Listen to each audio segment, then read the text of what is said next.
So the CAF was founded in 1957 by Lloyd Nolen, and what he envisioned was that there was all these historic World War II airplanes that were just being thrown away. And he was one of the first people in the world, really, that saw them as historic.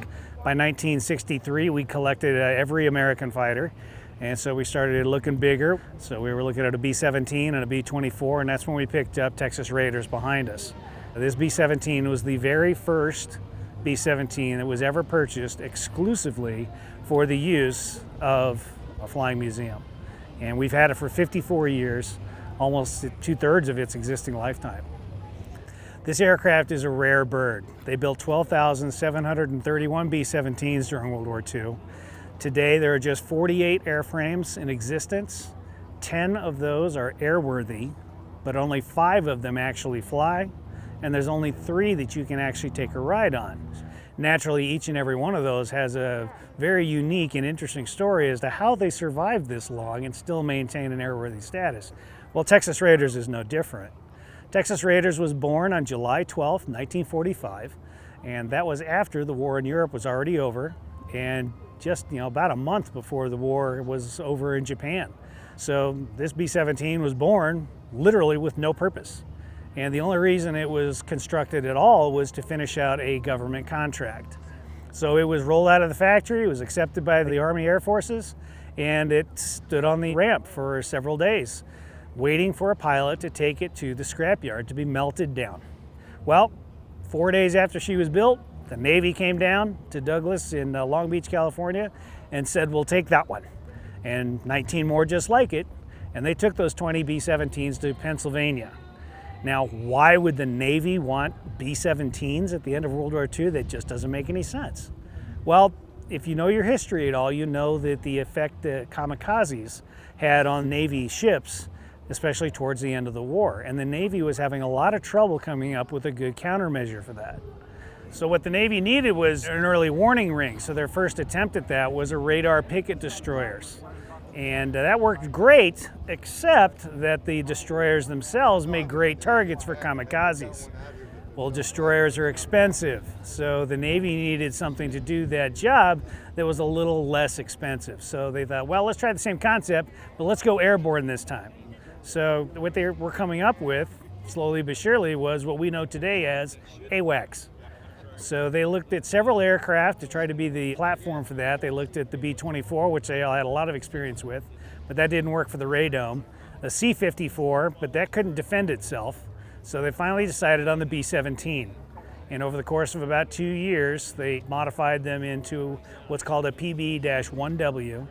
And for about 10 years, that was the backbone of the nation's first early warning airborne command system, which we now know as AWACS, and it's ubiquitous in every major air force in the world. The Navy invented it, and it's why this aircraft still exists. So in 1955, the Navy retired this B-17, and in 1957, it was purchased by the Litton Corporation, which turned it into an airborne photographic and survey platform.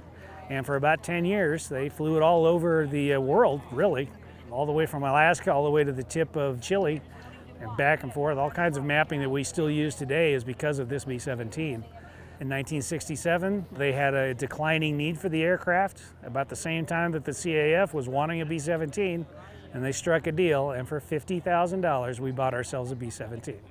The CAF has always been part of educating the public on where their freedoms came from and getting in touch with specifically the generation from World War II, but also the veterans since then, all the way up until now.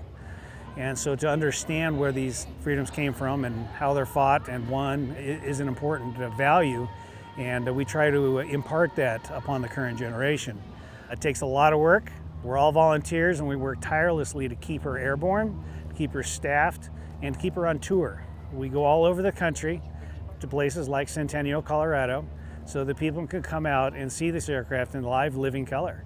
Anybody can see a B-17 in a museum, but they're collecting dust and they're silent. This one is living and breathing. You can hear it start up. You can see it take off. And for those that can take a ride in it, you get the visceral feel of what it feels like to actually fly in these aircraft and what it might have been, at least a little bit, for these 18, 19, 20-year-old boys that actually fought in World War II in these aircraft.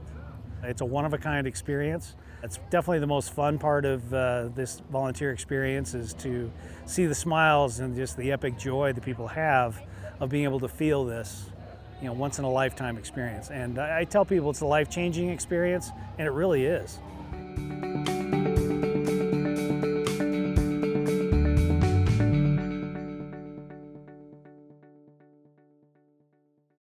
Throughout the globe, Piper Aircraft has hand-selected the very best in company representation, service, and support. From first inquiry to acquisition to product support, Piper Aircraft ownership is seamless and worry-free. Piper Aircraft authorized dealers, factory trained, factory connected.